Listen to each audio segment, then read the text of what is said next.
जय श्री प्रभुपाद की जय। कई डिवोटीज़ बहुत अनहेल्दी रहते हैं आजकल, स्पेशली ब्रह्मचारीज़ को तो पीठ की प्रॉब्लम रहती है, माता जी को पेट की प्रॉब्लम रहती है और सन्यासियों को ओवरऑल प्रॉब्लम रहती है, सभी बीमार हैं।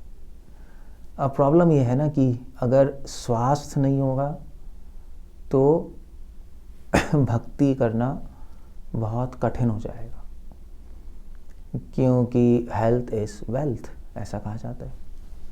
तो हम हेल्दी कैसे रहें? इनफैक्ट विदुर नीति में विदुर जी लिख रहे हैं कि किसी भी तरीके से अपनी हेल्थ ठीक रखो, क्योंकि हेल्थ ठीक नहीं होगी तो भक्ति हम नहीं कर पाएंगे। इनफैक्ट श्रील प्रभुपाद भी श्रीमद् भागवतम के प्रॉपर्ट में लिख रहे हैं कि हेल्थ चाहे कुछ भी करके हेल्थ सही रहनी चाहिए।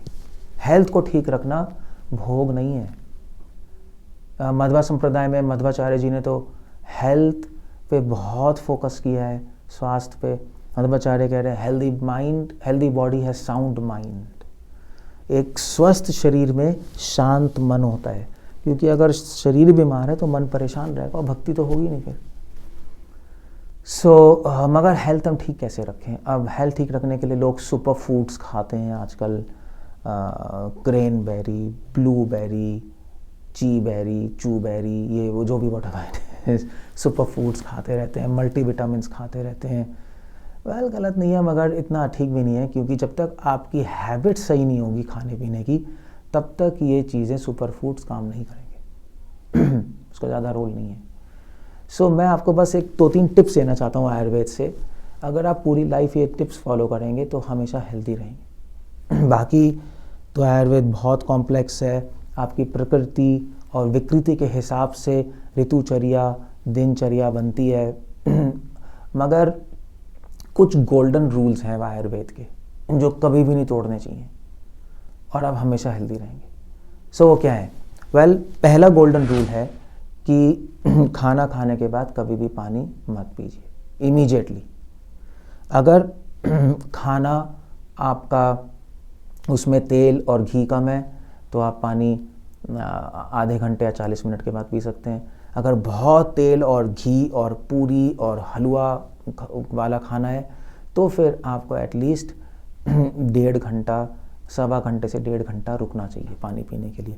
अब पहले ज़माने में तो क्लॉक्स होती नहीं थी, तो अब मान लीजिए आप किसी जंगल में चले गए, घड़ी नहीं है तो कैसे पता लगेगा?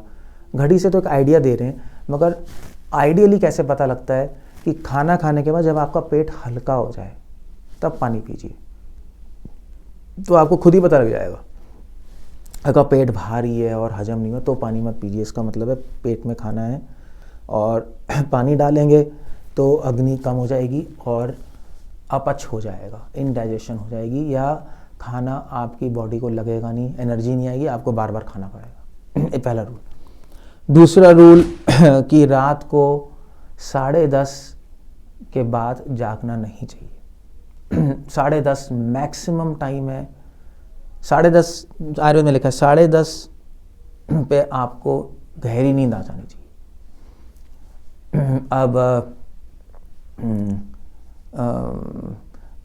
रात की बात कर रहा हूँ, 10:30 से 1:30 बजे रात को तो सोना ही चाहिए, उसके बीच में कभी जागना नहीं चाहिए, क्योंकि उसके बीच में आप जागोगे तो क्या होगा? 10:30 से 1:30 के बीच में रात को जो होता है, जो कि रात का एक तीसरा प्रहर, तीसरा और चौथा प्रहर है जो रात का, उसमें जो एक बीच का भाग है 10:30 से 1:30 बजे रात की बात कर रहा हूँ, उसमें अगर आप जागेंगे या खाएंगे तो क्या होगा? उस समय क्या होता है? उस समय क्लीनिंग टीम बहुत एक्टिव होती है। अब एक कुकिंग टीम होती है, क्लीनिंग टीम होती है, नहीं रात को क्लीनिंग टीम एक्टिव होती है, क्योंकि आप सो रहे हो, बॉडी सो गई, अगर आप सो रहे हो, सो गई, कुछ काम नहीं कर रहे तो क्लीनिंग टीम एक्टिव होती है, तो क्लीनिंग टीम के लिए सफाई करना आसान है।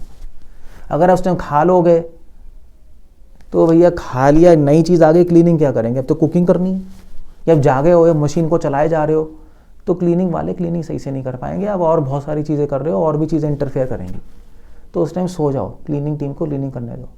तो उस टाइम सोने से हमारे सारे बॉडी के टॉक्सिन्स निकल जाते हैं, हार्मोनल बैलेंसेस हो जाते हैं, बहुत सारी रिसर्चेस हैं, मैं डिटेल्स में नहीं जा रहा।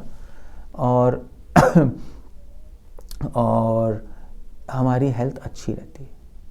से दूसरा गोल्डन रूल है, 10:30 से 1:30 बजे रात को हमेशा गहरी नींद में सोना चाहिए। उस टाइम जागो मत, खाओ मत, कुछ मत करो।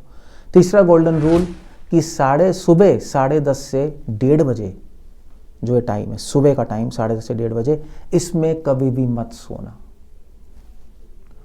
और इस टाइम पे कभी भी मत खाना।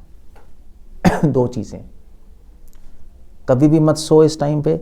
इस टाइम पे क्यों ना सो 10:30 से 1:30 बजे सुबह? क्योंकि इस टाइम पे कुकिंग टीम एक्टिव है। हमारे बॉडी में जो कुकिंग टीम है वो एक्टिव होती है। कुकिंग के सेल्स, कुकिंग के ऑर्गन्स एक्टिव हैं, कुकिंग के हार्मोन्स, तो वो कुकिंग टीम एक्टिव है। अगर आप सो गए तो कुकिंग क्या होगी? बॉडी को आपने सोला दिया, कुकिंग कुछ नहीं होगी। क्लीनिंग टीम एक्टिव हो जाएगी सोने पे, आपको करनी कुकिंग। तो इसलिए सोना तो कभी भी नहीं चाहिए। सो गए इस टाइम पे तो पक्का हेल्थ ख़राब होगी, इंडाइजेशन होगी, प्रॉब्लम्स होगी। और कभी भी खाना भी नहीं चाहिए इस टाइम पे, क्योंकि इस टाइम कुकिंग करनी है। खा आपने पहले लिया, तो इसलिए 2 बार कुकिंग होती है। एक होती है बाहर कुकिंग, एक होती है हमारी बॉडी में कुकिंग। 2 बार पाक होता है खाने का। सो जब आपने खा लिया पहले सुबह 9, 10, 9, 9:30, 8 बजे, तो अब कुकिंग का टाइम है। अंदर कुकिंग हो रही है। अंदर उसको जो पचा हुआ खाना है उसको लेके उससे रस निकाला जाएगा, उससे तत्व निकाले जाएंगे और बॉडी में डाइजेशन होगी। इसको डाइजेशन कहते हैं। सो उस टाइम आप कुछ और डाल दोगे तो फिर एक नया प्रोजेक्ट आ गया। जो पहले डाला हुआ है उसको कुकिंग हो रही है धीरे धीरे 10:30 से 1:30, फिर नए डाल दोगे तो फिर नई चीज़ आ गई, फिर और एक्टिविटी हो जाएगी। तो सब बॉडी में सब खिचड़ी पक जाएगी। अच्छी तरह कुकिंग टीम काम कर नहीं पाएगी। जो एक प्रोजेक्ट है करने दो। तो 10:30 से 1:30 बजे ना सोना चाहिए ना खाना चाहिए। ओके, चौथा गोल्डन रूल, अगर आपको दिन में सोना है तो 48 मिनट से ज़्यादा सोना नहीं चाहिए। अगर कभी भी रेस्ट करना है तो 48 मिनट से ज़्यादा आप रेस्ट मत कीजिएगा। और अगर आपको 48 मिनट से ज़्यादा रेस्ट करना है तो फिर दोपहर को 1:30 बजे से 3:30 बजे के बीच में आप सो सकते हैं।